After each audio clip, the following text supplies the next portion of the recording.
Bukod sa galing sa iyakan, tiyak na hindi siya matatawaran. Pero ngayon, si Judy Ann Santos, tanging ligaya ang nararamdaman sa pinakamahalagang mga roles sa buhay niya, ang pagiging ina at asawa. 8 taon pa lang si Juday nang unang kumatok sa kanya ang pag-aartista. Pero kahit bata pa siya noon, buong loob niyang hinarap ang hamon ng karerang kanyang pinasok. So, ilang taon ka na? Alam mo, siguro mga 12. Maliit akong 12 eh. Nung 12 years old ka, ano yung mga hopes and dreams? Wala. Kasi sobra ako nag-i-enjoy eh. Wala akong plano, wala akong... Isa lang pala, hindi, may nalala na ako. Isa lang ang gusto kong magkaroon ng bata ako, magka-road trip. Kasi nakikita ko si Ate Sharon dati. Pag mag-shooting siya sa Antipolo, meron siyang malaking road trip. So, pangarap ko yun. Oh, yun lang ang natupad? gusto ko. Oo, natupad naman. Binenta ko na. Marami kang fans. Sobrang dami mong fans. Ikaw ba naging fan ka at any point sa buhay mo? Oo. Nino? Ni Julie Vega. Okay lang. Okay lang. Ano ba? Okay lang. Di ba sinasabi niya na medyo kamukha mo sa Julie Vega? Oo, kasi Narinig mo nung- ba yun? Oo. Kaya siguro naging fan niya ako. Kasi pag sa Antipolo kasi, yun yung sinasabi sa akin, kamukha mo si Julie Vega. At nung namatay si Julie Vega, para Nawalan ka ng... Oo. Yung... Kasi i-idolize. ginagaya Oo. ko pa siya eh. Ah, talaga? Oo, yung eksena siya na nahulog siya sa bundok, nang bulag siya. Bundok yung Antipolo, nagpakahulog talaga ako sa bundok. Buti naman at kasama ka pa namin Yes, today. di ba? Ay, hindi pala madali yung ginawa niya. Nung bata ka ba, na-enjoy mo rin yan? Maglaro sa kalsada? Oo, kasi nung nagtatrabaho ako nung bata ako, ang kasama ko lagi sa mga taping, mga bata din. So, So, nakakapaglaro pa nag-i-enjoy kayo? talaga ako. Tapos yung mga cameraman, kalaro ko rin sila. Sila yung father figure ko sa kanila. Sa kandungan nila ako natutulog. Habang nagka-camera sila, karga-karga nila ako. Bunso si Juday sa 3 magkakapatid. 5 taon pa lang siya na magkahiwalay ang kanyang mga magulang. At nang lumaon, ang kanyang inang si Mommy Carol, kinailangan ring umalis papuntang Canada para magtrabaho bilang isang caregiver. Kasi yun din yung sabi ng mami ko sa akin eh. Na if there's one thing na i-regret niya is yung umalis nga siya. So most of our growing up years, she was not beside us. So when she came back from Canada, there's a big space sa gitna namin.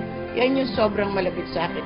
To the point na when I left Nilagnat Chance, na-understand ko why medyo nag-drift away sila sa akin because I have to come back after 3 years pa eh. Nung bumalik na ako rito permanently, yung mga hindi ko nagawa nung wala ako, and ginawa ko. Eto, ilang taon ka? Oh my, kailan lang yun? Parang kailan lang yun? Malaki pa mukha ko. Hindi naman, sobrang ka kaya. Mga Mara Clara Mga yan. Mara Clara. So, siguro mga 14 yan. 14 ka. Yan, nagbago ba sa mga gusto mo mangyari sa buhay mo? Pangarap ko lang maging artista. At yun, doon lang ako nagproseso na, ito yata yung talagang gusto kong gawin. Hey, man! Kainin mo! Tumututol ka? Ha? Naging phenomenal ang Mara Clara. At mula sa pagiging isang teen star, si Juday unti-unti ring pinatunayan ng kanyang galing bilang isang seryosong aktres. Tumanggap ng di mabilang na parangal at pinatunayang kaya ring gawin maging ang pagpoproduce ng pelikula. Ito. Luning! Ang pangarap ko na niyan, magkaroon talaga ng pagkakataong makapag-produce pa Na mas ng mas magagandang pelikula and at the same time to give more jobs sa mga taong nangangailangan. Ang pangarap ko kasi, Ate Janice, yung, alam mo, yung mabigyan ng tamang pagtrato ang mga taong nagtatrabaho behind the camera. Sa kabila ng mga naging tagumpay ni Juday, tila may kulang daw sa kanyang buhay. At ito ang maging isang ganap na ina. So why did you adopt? Bata ka pa, single ka naman. Pwede ka pang mag-asawa. Gusto ko talaga, pinagdasal ko talaga yun eh. Basta there's just this part of me na I want to have a baby. Dumating pa nga ako sa punto na sabi ko sa sarili ko, kung hindi ako makahanap or walang dumating na baby sa akin by the time that I reach 26, kahit walang asawa, mabubuntis ako. Ang dami naman ng... Yun talaga. Oo! Nandun ako sa pag-iisip na yun yung kung ano sabihin ng tao sa akin, wala akong pakialam. May artificial insemination naman, di ba? Ang dami ng paraan. Kasi gusto ko, lumalaki yung anak ko ng kasabay ko. Gusto ko barkada ko siya. Then when you had Johan, bilang instant mom, may period of adjustment. Oo, tapos pag tinititigan mo siya, parang nakakaawa naman tong bata. Pero napakaswerte ko naman. Yung gano'n, yung all of a sudden, uuwi ako, may mga bit-bit na akong gamit ng bata. Meron na ba kayong ina-explain sa kanya ngayon? Does she know? Even before, yeah. Mhm. Bago kami ikasal ni Rai, ang kwento niya, nakita niya si Mami may cut, may ano sa tiyan. Okay. Incision, yung tahi, Cesarean. cesarean. Mama, did Mommy come from there? Yeah. Me, did I come from there? No. Where did I come from? You ask your mommy. So, yung tinanong niya ako, Mommy, did I come from your tummy? Doon ko na sinabi sa kanya, no, sweetheart, it didn't come from Mommy's tummy. You came from Mommy's heart. You came from another Mommy's tummy. So, do you know my mom? Ngayon, sabi ko, no. Pero sabi ko sa kanya, but you know what? If time comes that you want to look for your parents, we'll do that. Yun yung isang part na hindi namin dapat ialis sa kanya.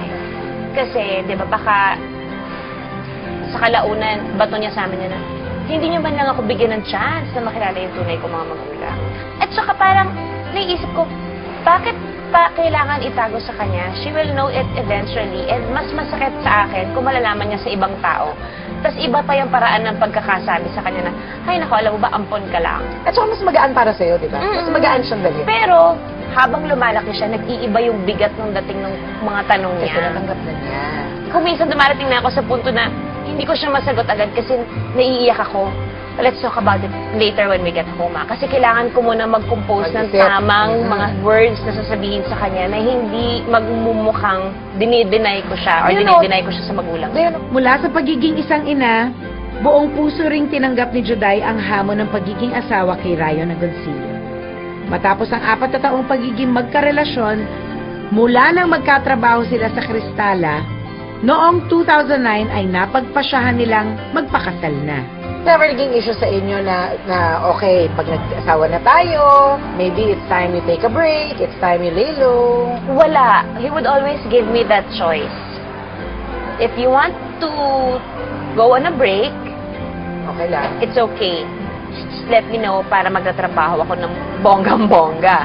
And sabi ko sa kanya, after giving birth, I'll take a year off. Okay. And you did? 6 months off. But I would always still give him that respect na sasabihin ko sa kanya kung ano yung sisimulan kong trabaho, kung okay lang ba. So even if really I don't have to, Sabi nila, pag nag-asawa na daw kayo, things change. The passion goes. And so, nagre-relax na ng konti, especially pag may mga anak na. May nagbago na ba? saan? Yan ang maganda. O, ganito na lang. Yung gusto ko itanong sa'yo, hindi pwede sa TV. Okay? Pero is it still as exciting? Yes. Oh, because kami naman, we make it a point na every year, we go out of the country or we just go out on dates. And yung we have to renew that friendship that we had before na Important. kung paano tayo nagsimula. So, umi-effort ka ng ganyan. Nagsusuot ka rin ng mga pa-cute.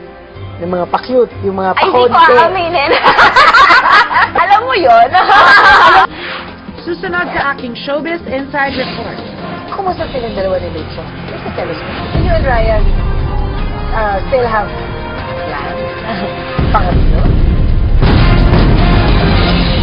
Ang nabuong pamilya ni na Juday, Johan at Ryan, mas naging masaya at mas lumalim pa ang samahan sa pagdating ni Lu